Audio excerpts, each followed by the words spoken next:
So we go straight into it then. We have Rebecca Bonnington. Hello. Good morning. Good afternoon, actually. Good afternoon, yes. And you've decided to come on here. A lot of persuasion. I'm only kidding. Like zero persuasion. I think I may have begged you, Johnny. Do you know what? It's trying to find the dates now because so many people are picking up on the podcast now that they're wanted. You know, it's an easy one because people want to talk about themselves and talk about their business like we all do and get an extra platform to talk about our businesses. So it becomes busier and busier, and we're still balancing this up with our day-to-day jobs as well and businesses. So it's always it's trying to find the slot for everybody. But I'm thankful that you've managed to make it. I have. Thank you very much. You've driven all the way over that long bridge. From Edinburgh, yeah. I've had my Jags. You've had your Jags. Yes. Your nosebleeds, are they okay now? Yeah, fine. Stopped as I got out of the car. It's fine. I've adjusted to the new air in Fife. Yeah. Brilliant. So for the visitors, for the listeners and viewers, can you explain what you do? Because I know you do a lot, but I'll let you do it because I don't want to get it wrong. Right, that's all right then. So, well, one of the things you do know that I do is I teach people NLP, neuro-linguistic programming, because I've just taught you practitioner and we had a lot of fun. Yeah, we did indeed. Highly entertaining. And I teach them master practitioner. I write books. I've written a couple of business books and I've written 3 business books and a work of fiction. And I'm just starting on my next work of fiction. And I also train coaches in my kick-ass culture methodology. And I work with businesses to scale, potentially exit or hand it on to the next generation by building really strong cultures in the business. So I do quite a few things. And you got a question for that? Because I can see you. I can see you doing my job. You can just see I'm itching to ask you, which one of those ones is your favorite one? Writing books. Why? Because I have a very vivid imagination and I have always written a diary. You know, since I was about 9 years old, I wrote a diary every single night. Before they called it journaling. Before it was cool. Yeah, before it was cool. No, I wrote a diary.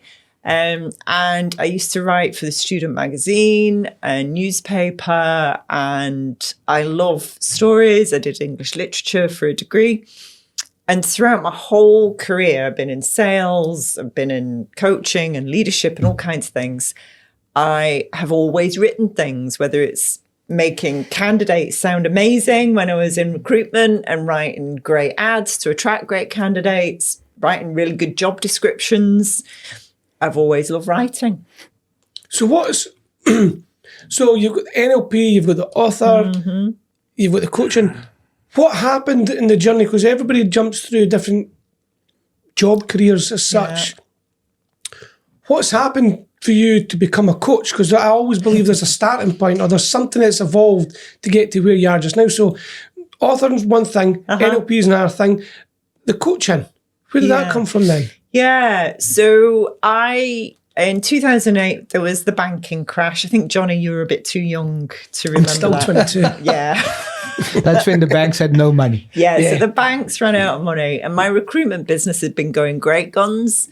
We'd reached 1 million turnover. We were highly profitable. I drove a flash car, all of the usual tick box exercises. And the banking crash happened and 2 out of 3 of my markets disappeared overnight. And I was pregnant with my 3rd child. And I went, I can't do this anymore. I've had enough. So I closed the business before it went bust. Right. It would have gone bust if I'd have tried to keep it open. And then I had 6 months off with my 3rd baby. And I thought, right, what the hell am I going to do now? I don't want to go into recruitment. I don't want to go back there. I looked at being a social worker. I looked at becoming a teacher. I ruled both of those out because I just thought I can't stand the bureaucracy in either of those things. And then I looked at their pay and went, oh, that's rubbish. I'm not getting paid that. And I'd been learning NLP by that time. And NLP, as you know, teaches you to ask really good questions. And I thought, that's what coaching is. This was 16 years ago now. And I thought I could ask really good questions. I know about business. I know I'll become a coach. There you go. It just fell in there, and that's it. So I'm really interested when you became the coach, right? Interesting, just the background. How beneficial is NLP with entrepreneurs and leadership that you're dealing with just now? How do you bring that into it, and how does it best serve them? First of all, I use it all the time. And second of all, when you ask people to think about a problem in a different way, it's much easier to solve. And that's essentially what I'm doing using NLP. I'm constantly asking questions in a different way or presenting information in a different way so that people look at it from a completely different angle. And it's much easier, faster, and more pleasant often to solve tricky problems in business when you work that way. All right. Okay. So can I, just from just looping a little bit back, you like writing. Yeah. Do people still read in today's world, in today's society? Oh my God. Or have people moved on to video and that type of thing? No, people still absolutely 100% read. Yeah. They'll read on the Kindle, they'll read on their phones, they'll read books, articles, magazines. Yeah, they still read. Is that why newspapers are still in fashion? When was the last time you bought a newspaper? Yeah, no, but you would read it online. I wouldn't buy a newspaper, but yeah, you'd read it online. I'm not a reader, but when I get something, whether it be I'm on holiday and I get involved in it, I'm like, I'm not going upstairs yet. I'm going to finish it. And that's from somebody that doesn't read as much. It does catch you. You want to get the next page, and it's a great feeling. Suppose Sorry, can I interrupt? Loads of people listen to audiobooks. Yeah. That's the other thing. So there are lots of people who don't read for various reasons. I know loads of people who listen to a lot of audiobooks and podcasts. Yeah, that's a big thing now. You have to do that. If you're not, what's wrong with you? I don't know. It's just an interesting. The reason why I ask you that is because it's interesting because your business demographic, people are really, really busy at any juncture in their life or their career. And what happens is when we're really busy, we look for shortcuts. And the days where you could just sit and relax because you're so busy, reading a book has become a luxury. And that's where I think podcasts and audiobooks have taken over, because you just plug it in and you can do two things at the same time. But how much do you actually take in when you're listening to a podcast whereas you're sitting in front of a book? So it's just something that fascinates me. That's just the reason for the question. Yeah, that is really interesting. So I'm in a book group and some of the ladies only listen to the books because they are busy and they maybe do a long commute, a drive, so they can't read, otherwise they'd crash, obviously. And they still take it in. It depends. We're going to go to NLP here. Because it depends what your preference is in terms of how you absorb information. Some people are highly auditory, in which case they all they'll need to do is listen to something. I'm highly visual, which is why I love having a proper book and reading the words on the page, because I often will picture the words on the page when I'm thinking about a book. So, there are different ways of absorbing information. I think I would probably like to hear it, but I would one big shout out, because it's inspirational. The people that you meet can inspire you and help you. I remember my English teacher, Mr. Dawson, way back in, only 4 years ago. I thought it was 2001, 5. I think I left school. I think it was in 1997. But the way he used to read books, and it was actually him when we did poetry, it really inspired me to like poetry. So, and you sometimes you wish you could meet these people to say thank you. You have no idea what impact you made on me at that young age. And it still carries to now. I suppose a question I want to ask you now. You wrote, one of the books on business. I've not read it yet. It's okay. But that's not really a good. It's okay. No, it's still there. It's not gathered dust yet. I have moved it around a little bit. Well done. But when you're writing a book on business, what is the one truth that you just felt you were compelled to write in that book for a business owner, if that's what you've done? Just put your people first. Just put your people first. For God's sake, look after your people. Can I ask a controversial question? Yeah. Because this is all about controversy and looking at it is, do you think that going back 5-10 years, people coming into the workforce, has their expectation changed? because one of the key challenges in business is people, and it's about retaining the right people. Because a lot of people that are coming into business, Rebecca, is there is a lot of business owners that I think are jaded or scarred by their people because they haven't taken them on that journey. They don't really get the culture. They don't really get those types of things. And to try and change that culture becomes really difficult. And you've got a whole new generation coming in that's looking for different things. So when you talk about putting people first, just sort of for our listeners, what are some of the top things that you could advise business owners to do? So first of all, you've got to define your culture. And that's what a lot of business owners fail to do. So they think they've got a company culture, but they haven't defined it. And they haven't embedded it into their systems properly or at all. So they think that the culture will grow just by osmosis, and it will to a certain degree, to a certain size. And then after that, it will start falling over. Whether you expand in terms of the number of people or products or services or geographically, unless you clearly define your culture, put in a framework, put in a boundaries, put in the non-negotiables, you will recruit the wrong people with the wrong kind of attitude and the wrong kind of behavior. And that's what I see time and time and time again. So you create the framework, you make it strong, you put it into every single system, and then it's a case, can I swear? Yeah, I suppose you can. You know, I'm sitting opposite you. Yeah, I know. Just checking. I suppose. Yes, you can. Then it's a case of fit in or fuck off. Yeah. Yes, standards. So can Yeah, set the standards. Aye. Yeah, and you shouldn't apologise for that as a business owner. It's your business. You've created it. You've created that culture for a really specific reason to serve your client base, your customers or whatever. You've made it good. You've made the culture good for the people you employ and your customers. And if somebody comes in and buggers it up, they've got to go. So on you go. Okay, so how difficult is it to turn a culture around, and can you? Can you turn a business that's got a bad culture around? It depends on the CEO and the leader.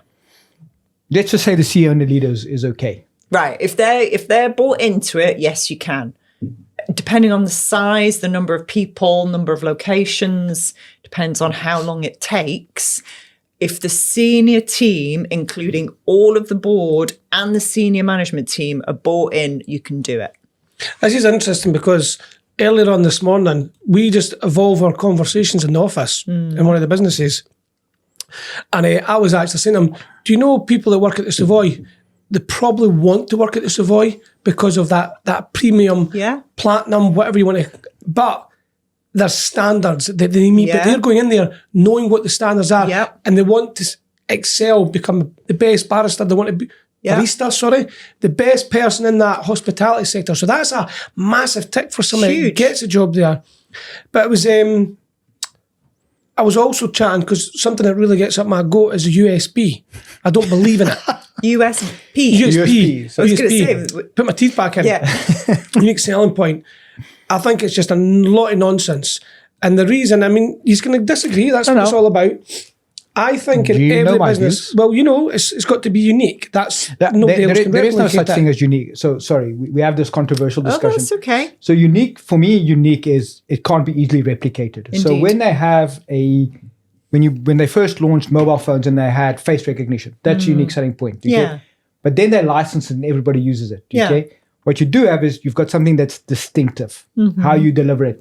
Because in any business, you have competitors. Okay. What makes you different to your competitors? That uniqueness, I don't think it exists. I think you're distinctive, but I don't think there's something unique. That's my view. Okay. We argue it all day, every day. What we were chatting about today with Ian and Dean and Barry was the thousands or the hundreds of little small things, because it's never big things, it's small things. So answering the phone within 3 ringtones, opening the door, making sure the kettles boil when somebody's just about to come in so they're not waiting as long. All the small things that when someone's coming in to try and replicate your business, they don't know what it is, they just know you're better. Yeah. The feeling. It's just that, everybody buys on the feeling, but it's the thousands of small things that you just do absolutely, you just turn the needle up and make it or in a chip shop or in a barber's, whatever it is, it's just about the customer experience. Yeah, I 100% agree. And that combination of small things is the uniqueness. So it's very hard to replicate a series of hundreds of little things like that. And it's the combination, it's maybe even the order in which you do it that's unique. So I think what you're talking about is a product or service extension of something like an iPhone. You know, face recognition is a product or service extension, but the actual core of the business, the innovative core of the business is the unique and the dare to be different. And the, you know, we're talking about Apple now, the way they design it beautifully. And, you know, that's the unique part. So let me ask you, so just quick question. Have you seen the new iPhone 17? No, I'm not interested. Why? I can't be asked. Can you see, I've got a brand new phone, the Bluetooth never works since day dot. Still not changed it. It's interesting for me when you talk about innovation, because I think that I think Apple is seriously under threat in the next 5 years. I think they're going to really have to do something really different. Yeah. Because I'm very invested. All my devices are Apple devices, so I can't really criticize them. But what I can tell you is that I think that they're going to struggle with innovation, because innovation, you're right, is at the heart of what Steve Jobs found that business on. And I think they're struggling at the moment. I think in 5 years' time, watch the space. I might be wrong, but let's see where that goes to. How easy or how difficult it is to eloquently deliver that what makes you different, that the differentiating statement. It's hard. It's hard to deliver. It's hard to deliver it consistently. And it's even harder to deliver it consistently when you are a large organization and the founder goes somewhere else. You know, obviously Steve Jobs died, but they might move on or sell out or whatever. That's really difficult to do. Yeah. Well, I want to go back to, because the other coach, the NLP, I want to go back to the NLP and how, not just transformational, but just as another sign to understand you have got empathy. I mean, you said you'll get some aha moments, which you clearly did get aha moments. But you said even after it, you'll probably concern yourself. Well, you're not concerned, but you'll be more aware. Why does not everybody out there have NLP training from even a youthful point of view, from nursery, primary school to high school? Because it's heighten your senses, but also, if I'm right in saying, describe it in my words, having a more understanding of other people, because that stops you, one, getting your own anxiety up, your frustrations up, your anger up, changing your whole thought process. I mean, what would you like to see happening with NLP in the next 5 years? I would love it if it was taught in schools, definitely, as a matter of course. I would really love it as well if you know, there's a lot of kids in particular being diagnosed with this and that and neurodiversity. I would love for them to be taught how to use their brains in a different way, and not be labelled, because they have a fantastic way of thinking. And once they, obviously generalising massively here, but once you unpack anybody's way of thinking, it's like everybody's unique, everybody's completely different. And once you unpack how you think, you can then use it to much better effect in your daily life, because you know the bits you're really good at and you know the bits you're not so good at. And it would really help teachers to understand that about people in their classrooms. And I think, sorry, you're going to say something, so I'll let you go. No. Well, I just think when I'm drifting away into the whole stories and the people that we met on that journey, that you would never got a chance. You would, as a person, as a passerby or in business, you would never get to know those how they're built. And now that you do know how they're built, you go, I've got so much empathy and kindness and compassion for you. Exactly. And I've not once got frustrated or anything like that. If I was in business and not known that, I'd have been, Jesus Christ, fucking hurry up. 100%. But now that you know, they're great people, they're lovely people, they're a human being, and it goes back to your religious beliefs. You've got that, pushes you to try and understand and try and be kind and compassionate. But NLP is a bit like that, but also forgiving and just going, just take a chill. Take a chill. And I need to take a chill sometimes. They're doing the best they can with the information they have available to them at that point in time and the way they think. Yeah. Hey, so I think we live in a hyper-connected world. We do. We live in a hyper-connected. We've never had access to as much information. We have not. As it, I laugh with my children. I show them the library. I show them the photocopier in the library. I go, that used to be my Google. Yeah, that's This used to be how I did projects. Yeah. And we laugh about things because things have moved on. But I think a very true thing that you both have just said is, I think as society as a whole, we have lost the plot because we don't understand, and that makes us intolerant of people. Yes, it does. We don't understand.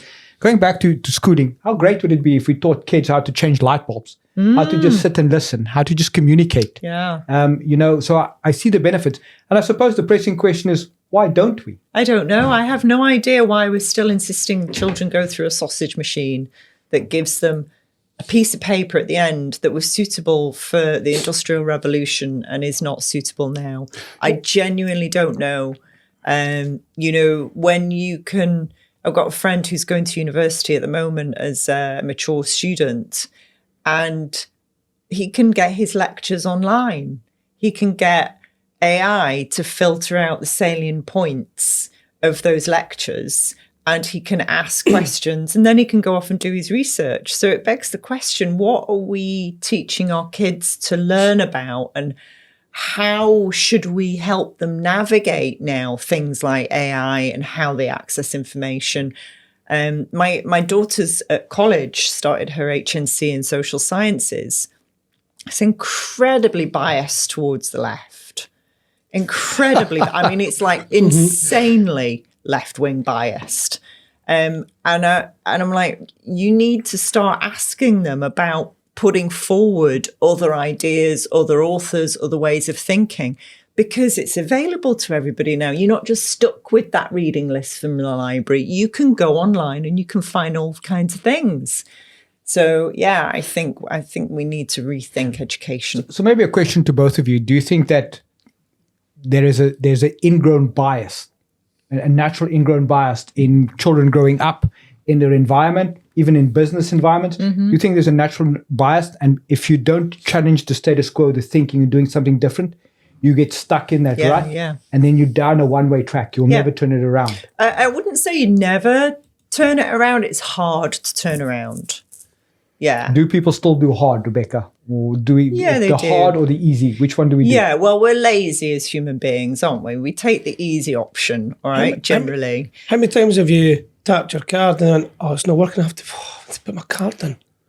There's a prime example. You're like, really? I know. But people, but expectation. When you bring down the expectation, people just do what they have to do. Yeah. And I think, yes, hard's hard. The 1920s, 40s, the 50s, the 60s, they never knew what it was. They just expected that's what you have to do. The A's, you had to get on the bus, you had your 10 bob, go to the library, pick the book, talk to the teller. It was just, that's what happened. Now, societal shift and youngsters, it's not their fault though. No. It's instant gratification.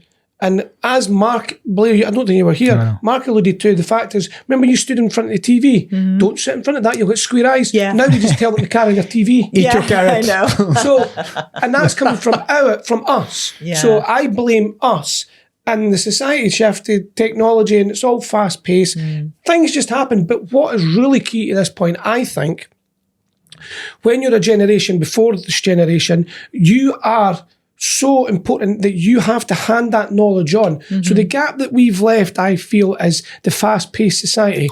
But what we've lost is one thing to think about is the discipline and the hardships. But if we can teach them discipline and hardship and implement it into their society, I think we'll still keep them stronger because they're faster, but they've got that air of discipline and ability to understand it's okay. You'll find another way around it. But if kids just expect to get everything enwrapped in cotton wool, they're going to fail harder and they don't know how to get back up. That's the bit. You're quite right. They don't know how to get back up. Don't you think, though, life anyway will throw great big obstacles in their way? You know, because life happens, birth, marriages, deaths, disease, all kinds of things happen. And so even though you're right, lots are cosseted, mine aren't. I bought them up in, like Victorian parent way, basically. But a lot are cosseted. But life will definitely knock them down. And then they're going to have to learn to get up. The first time they learn to get up will be hard, but after that, they'll build resilience, I think. I think not outsider looking in. I don't think that in the way things are done, and I could be very, very wrong, that we're creating that resilience. And I'll give you a prime example. In sport, in life, there are winners and there are losers. So I first time I got here 8 years ago, we go to a primary school event and it's a sports day. And I'm like, yes, fantastic. And I see the races and everybody gets an award. And I'm like, I don't quite understand why it happens like this. And I go, no, it's about participation. It's about inclusion. I get all of that. But then they go out of that environment into the wide world. And the wild world is dog eats dog. Yeah. It's hard. It's difficult. And if you're constantly telling you're good, you're good, you're good. And when that stumbling block happens, I think kids will find it harder to pick up. They did an interesting study on billionaires and kids with trust funds. And they say, we'd rather our parents take the time and show us how they made that money than just give us that trust fund. Yeah, definitely. And so that's just sort of from a societal perspective. How do we change that? Because I think parents are really, really busy. They want to give their kids the best.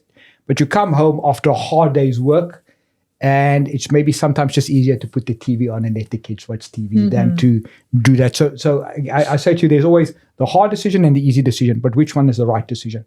That is completely up to you. But 9 out of 10 times, that hard decision is the right decision. But we're scared to make hard decisions. Make no mistake. In business, in life, absolutely. Because the one thing I see is consequence.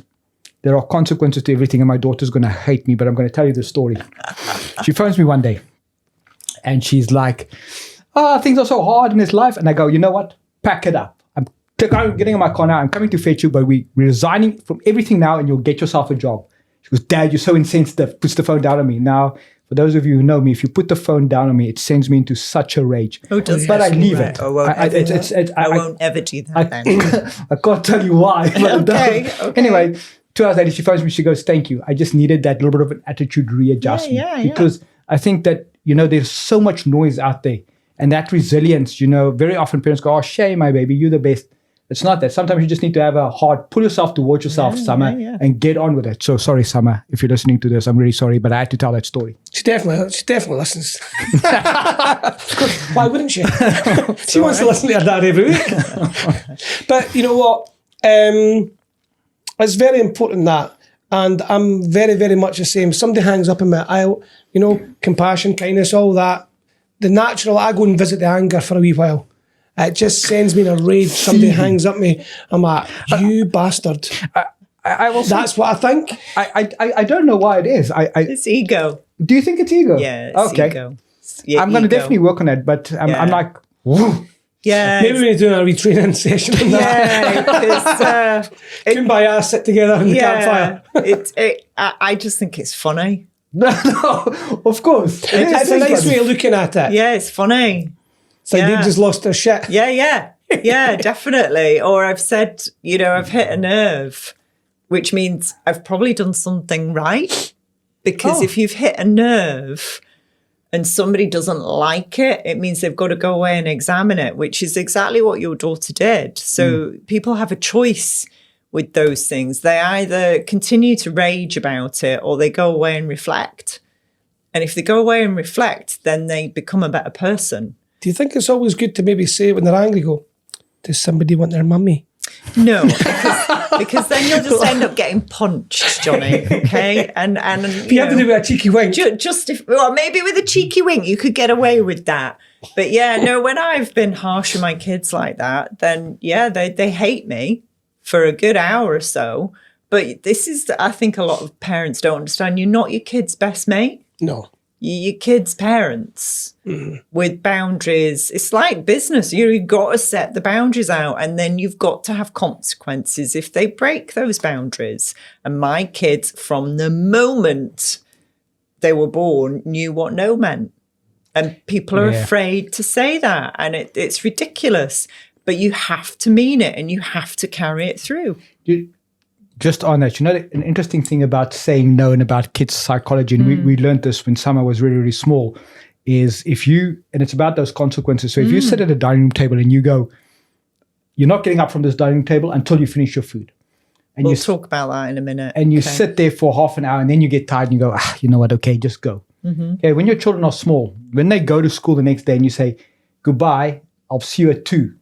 In their mind, and I mean, this is 20 years ago. So in their mind, they're thinking, well, yesterday he said we're not going to get up from the table until I finish my food. And then he did get up. Now he's saying he's going to see me at 2 o'clock. Is he really going to? And it's a subconscious thought pattern around that. And it's just bad example. Don't ever force your kids to sit at the table and finish their food. It creates really bad eating habits later in life. So later in life. Yeah. But the illustration is though that in their minds, what happens with that sort of thinking behind it. No, the structure gives them security. Yeah, 100%. So children without those structures and without no meaning no are very insecure. What does that do for them later in life? It fucks them up massively. Right. Thank you for that honesty. Listen, have you not read our LinkedIn profile? No bullshit. No bullshit. And that's what's refreshing as well, because in business, when you're going into these meetings, when you're going into these big CEO meetings, the boards, you will see and hear probably a lot of bullshit. Yeah. And egos, all of this. All nonsense. I mean, what would you say? I mean, we talked about culture earlier on, but another maybe critical threat to entrepreneurs and businesses just now. I mean, political landscape, that's always moving. But what thing have you seen in your time being a coach that's probably one of the biggest threats to entrepreneurs?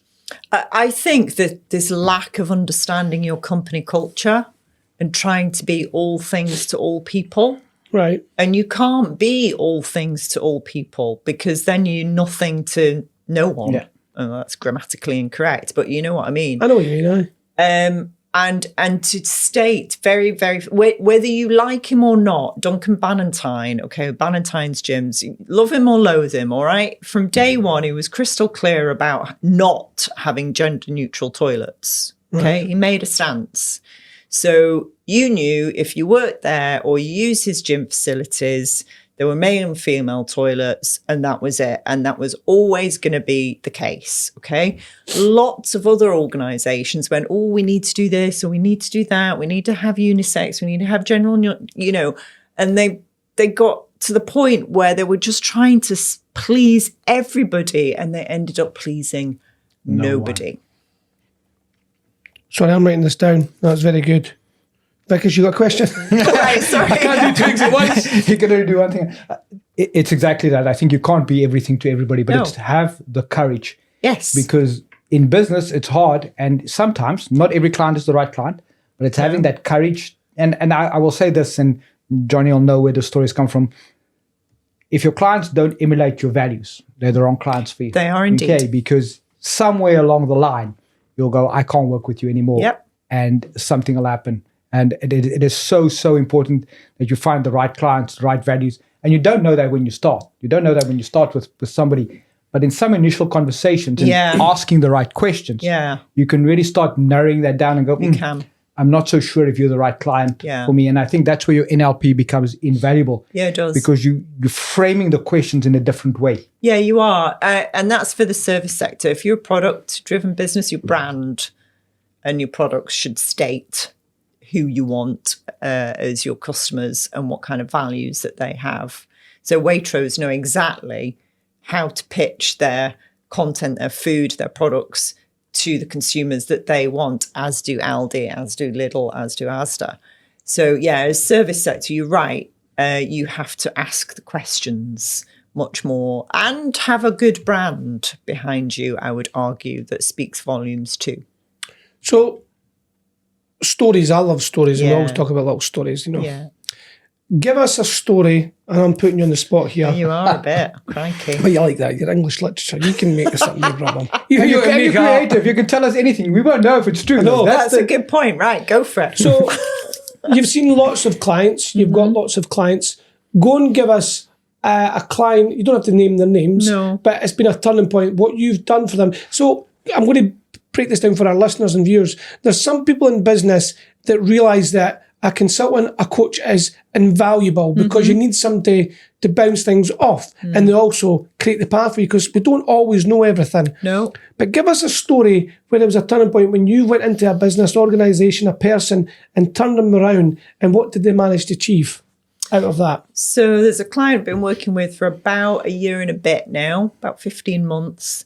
And when I arrived, it was chaos. Right. They were working with their customer base, their product, superb, absolutely superb. So what they deliver, I won't tell you what they deliver because it might give the client away, but what they deliver is excellent. They're award-winning. Everybody loves their final product, okay? Behind the scenes, though, the founder and his missus burnt out, knackered, working stupid hours, no senior management team, no structures, lots of health and safety processes and procedures, but not a lot else. They were getting some finance information. It was good because their FD is good, but it wasn't giving them the information they needed to make decisions. Right.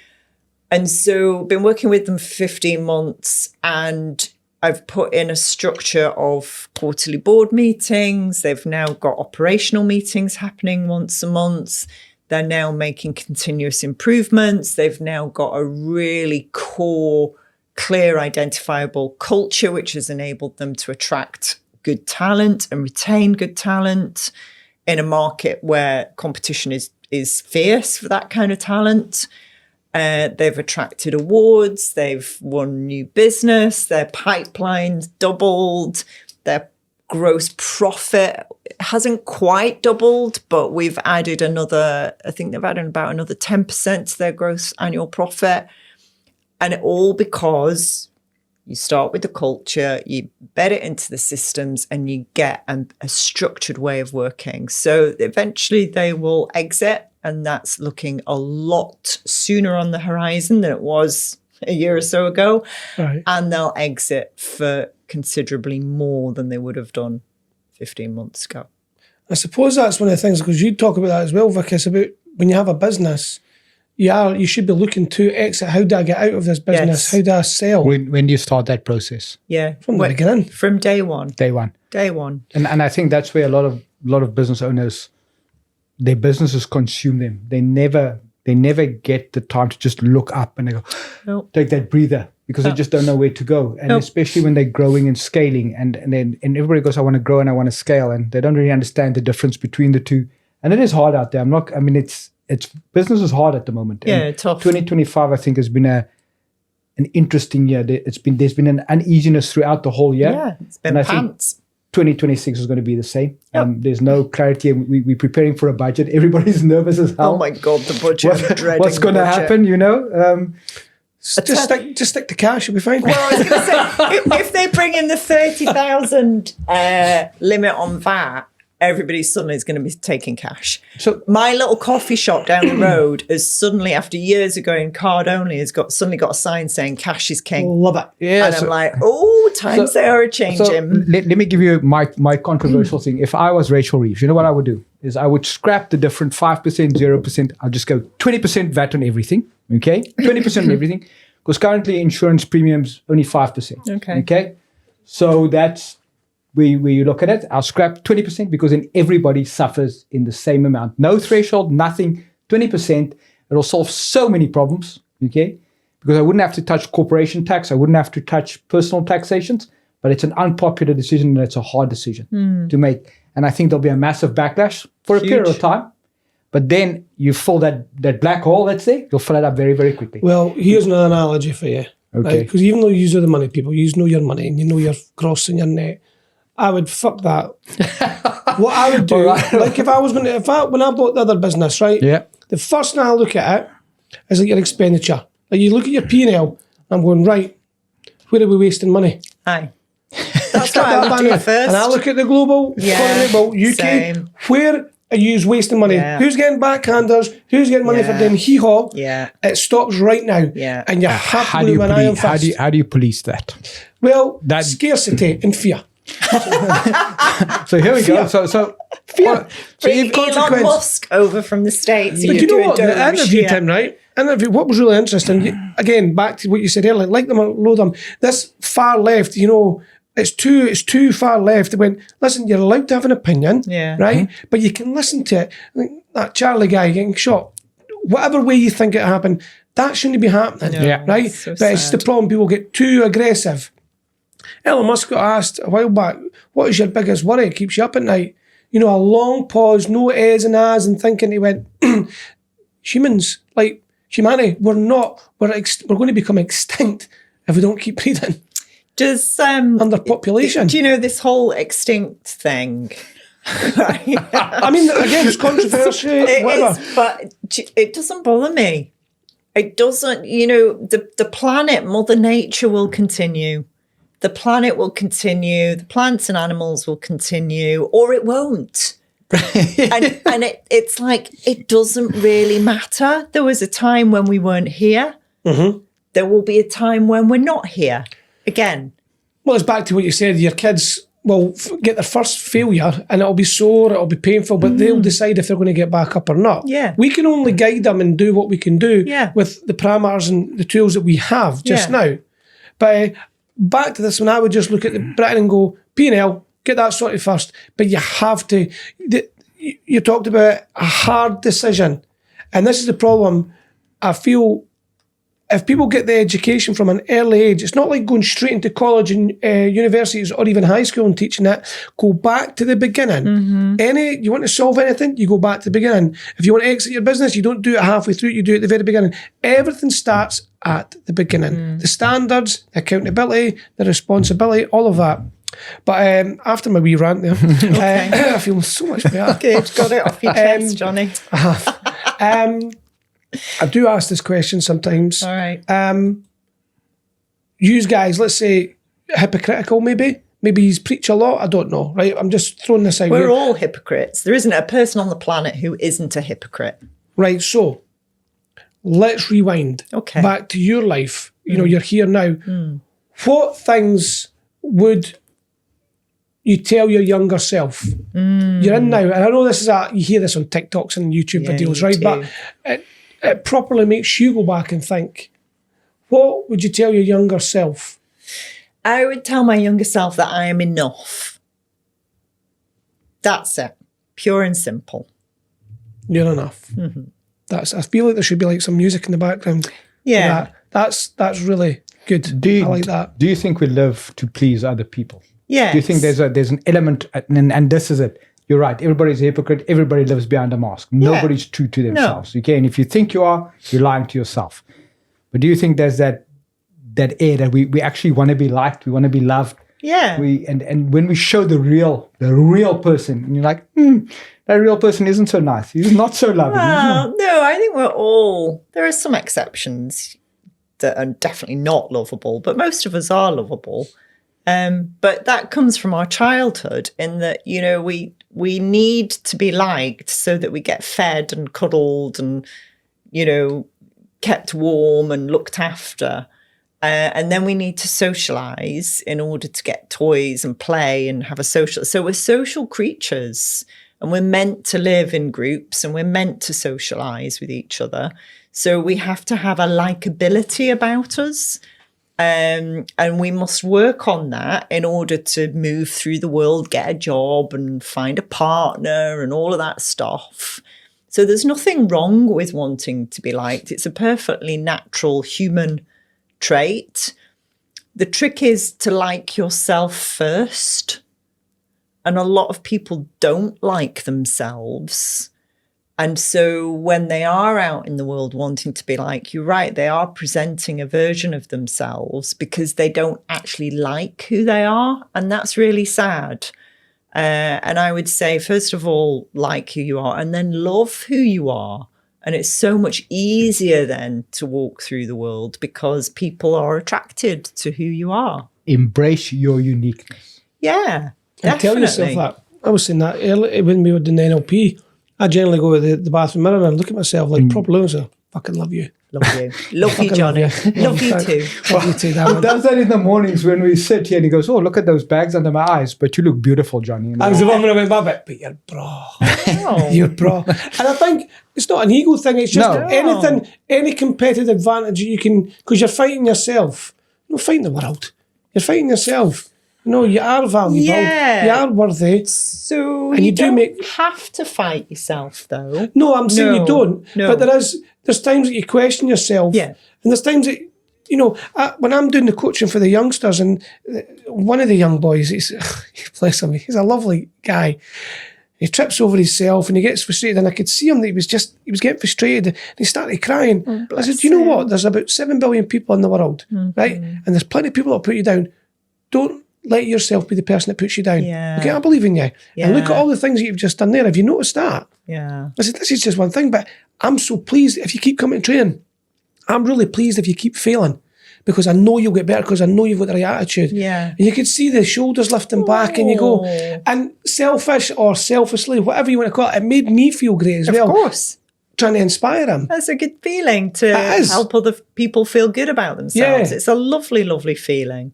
Yeah, and you don't have to battle with yourself. If you are at peace with yourself, again, it's a much nicer place to be, definitely. But you got to like yourself first. Aye. Well, I like yous. Well, thank you for Maybe those even love you lovely with words. touching Vickers. And you did make me a cup of coffee, which is lovely. I did. It was all the way up the stairs, and I burnt myself. Yeah. So just maybe a couple more questions before we break up then. How influential can NLP be to entrepreneurs and leaders? We're talking about bringing it into schools, if you could do that. But, just a couple of things. If you had to give people down the camera and on the audio, what would you want an entrepreneur that's listening to now about NLP? What would you want them to take away from this? If you really want to learn how to run your own head so that you make better decisions faster, then learn NLP. There you go. And how do people find you then, Rebecca? They go to tricrest.com, tricres.com, or they find me on LinkedIn, Rebecca Bonnington, LinkedIn. And you can message me, you can email me, hello@tricrest.com. Lots of different ways to find me. Yeah. Brilliant. Perfect. Thank you very much. And with that, we have a little bit of a strap line, and I hope this is the right button. This is your world. Shape it, or someone else will.